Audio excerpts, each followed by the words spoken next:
Las fuerzas israelíes continúan bombardeando con mucha fuerza los suburbios de Beirut, donde Hezbollah tiene presencia. Estos vecindarios representan el corazón demográfico de la capital libanesa, con centenares de miles de residentes. La huida de familias se hace evidente en las plazas de la ciudad, donde niños y personas mayores pasan las noches a la intemperie y con frío. Algunos más afortunados consiguen un techo, aunque sea en un edificio abandonado desde el que oyen las bombas destruyendo su barrio a pocos kilómetros de distancia. Estaban bombardeando en todos lados de manera aleatoria, tal y como están bombardeando en Gaza. Están haciendo lo mismo contra nosotros en los suburbios del sur de Beirut. El único consuelo de los mayores es que los más pequeños no se percatan de la gravedad de la situación. Aquí estamos más de 2000 personas y la gente se siente triste. Esto es duro, muy, muy duro. Muchos no saben si sus casas sobrevivirán a los bombardeos. Este es el estado actual de la calle de Ra el Mogdat, en el suburbio beirutí de Daje. Estamos en una casa muy pequeña en la montaña. Somos 24 personas en un solo cuarto, una cocina y un solo baño para todos. Las mujeres duermen dentro y los hombres fuera, aguantando el frío. El gobierno de Líbano es incapaz de hacer frente a la mayor crisis de desplazados en la historia del país. En ese contexto, proyectos de carácter popular llenan el vacío dejado por el Estado desde barrios que por ahora no están siendo bombardeados. No somos políticos, no podemos tomar grandes decisiones, así que o te ahogas en la frustración y metes la cabeza bajo tierra o intentas hacer algo al respecto. Y la mayoría de nosotros sentimos que esto es una obligación moral.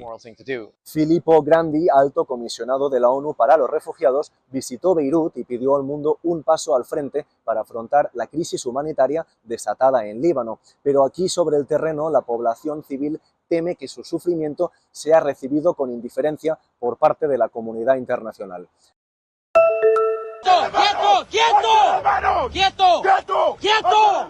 Así fue el operativo de la Armada de Colombia, que en aguas de San Andrés encontró una embarcación ilegal llamada John King, que navegaba con 16 inmigrantes a bordo, incluyendo 4 menores de edad, con el objetivo de llegar a la costa de Nicaragua, para luego tomar ruta hacia Estados Unidos. En su interior se encontraban 16 migrantes de diferentes nacionalidades, entre venezolanos, personal de Cuba, y también teníamos unos migrantes de nacionalidad de Kosovo. Los uniformados lograron rescatar a un bebé de 7 meses de nacido en esta ruta ilegal. Es la primera vez que encuentran a un menor de tan corta edad en estas embarcaciones.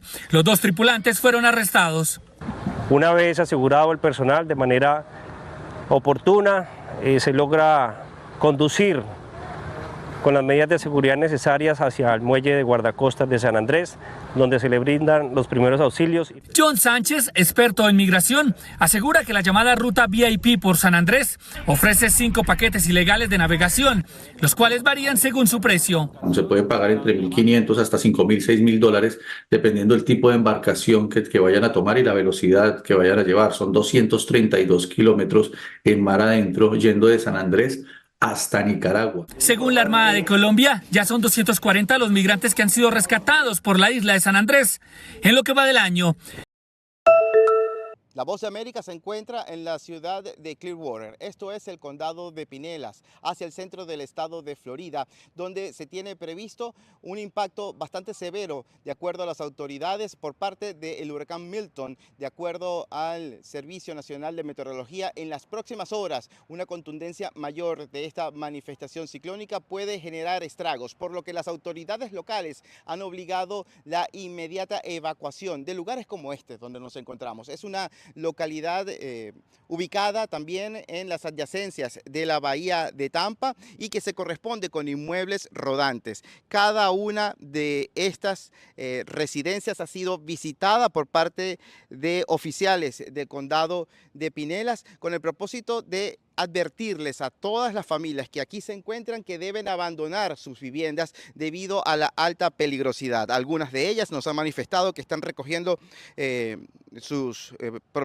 propiedades, sus documentos, y también ya están disponiendo también sus esfuerzos para proteger lo que queda de sus inmuebles. y dirigirse hacia lugares donde puedan estar mucho más seguros. Esta familia con la que estábamos conversando hace un rato nos decía que se van a movilizar hacia el otro extremo de la zona central del estado de Florida, específicamente hacia la localidad de Kissimmee, y allí es donde consiguieron un hotel debido a la ocupación absoluta de cada una de estas estancias en el centro de Florida que no tienen ningún tipo de vacante. Hay que destacar que el gobernador del estado de Florida ha reiterado la declaratoria de emergencia, ha distribuido mayor número de oficiales de la Guardia Nacional, también la Casa Blanca ha reiterado la disposición de recursos a través de la declaratoria de emergencia federal y se aguarda en este caso también por la disposición de más albergues y la movilización de cuadrillas que vayan a restituir el suministro de energía eléctrica una vez que colapse debido a los fuertes vientos que están previstos relacionados a esta manifestación ciclónica. Repetimos, de acuerdo al Servicio Nacional de Meteorología, este huracán Milton impactará con contundencia mayor en la zona central del estado de Florida. Es el reporte, soy José Pernalete de La Voz de América, en Miami para Telearuba.